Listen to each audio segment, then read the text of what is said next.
Hello children, as you know that we have started chapter 7 conservation of plants and animals. अभी तक हमने जितना study किया है उसमें से मैं एक पिक्चर बेस्ड असेसमेंट आपका आज लेने वाली हूँ और ये बहुत ही सिंपल एक टेस्ट है आपका। आपको क्या करना है कि एक पेपर लेना है और ये जो मैं क्वेश्चंस पूछती जा रही हूँ आपसे इस वीडियो के थ्रू उन क्वेश्चंस के आपको आंसर्स लिखते जाने हैं और वो पेज का फिर फोटोग्राफ लेकर के आप मुझे भेज देंगे। Okay children, so are you ready for picture based assessment? So here is your first picture.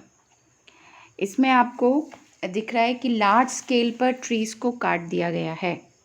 बहुत सारे ट्रीज़ के आपको कटे हुए से पोर्शन दिख रहे हैं।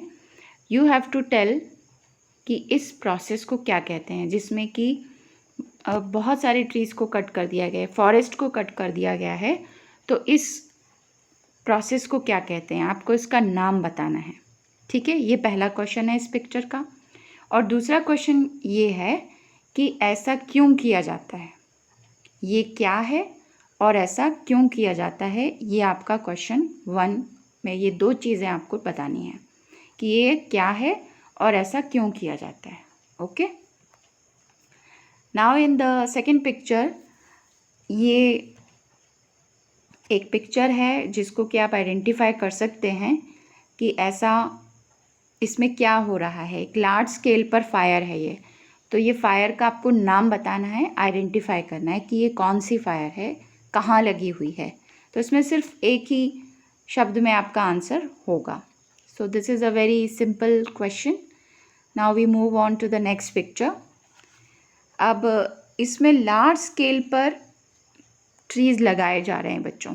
जब बहुत सारे पेड़ों को काट दिया जाता है, फॉरेस्ट को कट कर दिया जाता है, तो फॉरेस्ट को फिर से लगाने वाली जो प्रोसेस है, तो इसमें फिर से फॉरेस्ट लगाए जा रहे हैं।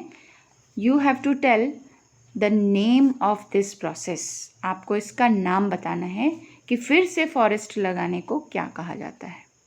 ठीक, सो this is your third picture. Next, इस पिक्चर में आप देख रहे हैं कि डायनासोर्स हैं जो कि आपको मालूम है कि एक्सटिंक्ट हो चुके हैं। इसके अलावा जो कुछ एनिमल्स के पिक्चर्स हैं बच्चों, वो आपको ये बता रहे हैं कि इन एनिमल्स का जो नंबर है, इनकी जो संख्या है, वो धीरे धीरे डे बाय डे कम होती जा रही है।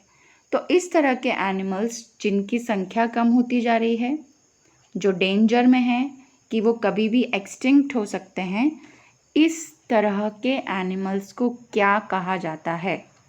इस तरह के एनिमल्स को क्या कहा जाता है? और दूसरा क्वेश्चन इसी पिक्चर से रिलेटेड है कि इस तरह के एनिमल्स का रिकॉर्ड किसी एक पर्टिकुलर बुक में रखा जाता है। आपको उस बुक का नाम भी लिखना है। सबसे पहले आपको बताना है कि ऐसे एनिमल्स जो कि एक्सटिंक्ट हो सकते हैं, जिनका number day by day decrease हो रहा है, उन्हें हम क्या कहते हैं, और प्लस उनका रिकॉर्ड कौन सी बुक में रखा जाता है, इसमें आपको ये लिखना है। ठीक है बच्चों, and this is your next picture. Actually this picture talks about the flora and fauna of Pachmarhi. Pachmarhi में जो फ्लोरा और फौना है उसके बारे में ये पिक्चर आपको बता रही है। आपको ये बताना है कि फ्लोरा कौन कौन सा होता है पचमढ़ी में और फौना कौन कौन सा होता है। इस पिक्चर को देख कर के आपको थोड़ा सा याद आएगा, हमने डिस्कस करा है ये कि कौन सा फौना और कौन सा फ्लोरा पचमढ़ी में मिलता है। Okay, and this is the next picture. इसमें कुछ बर्ड्स के पिक्चर हैं। आपको ये बताना है कि इन बर्ड्स का नाम क्या है और इनकी खासियत क्या है। What is the name of these birds and what is the speciality of these birds. ये दो क्वेश्चन इस पिक्चर से रिलेटेड हैं। And then you can see एक यहाँ पर कोई रिसाइकलिंग हो रही है किसी चीज़ की। You have to just identify कि किस चीज़ की रिसाइकलिंग यहाँ पर हो रही है। इस पिक्चर में किस चीज़ की रिसाइकलिंग हो रही है। Okay children, and then this is the last picture.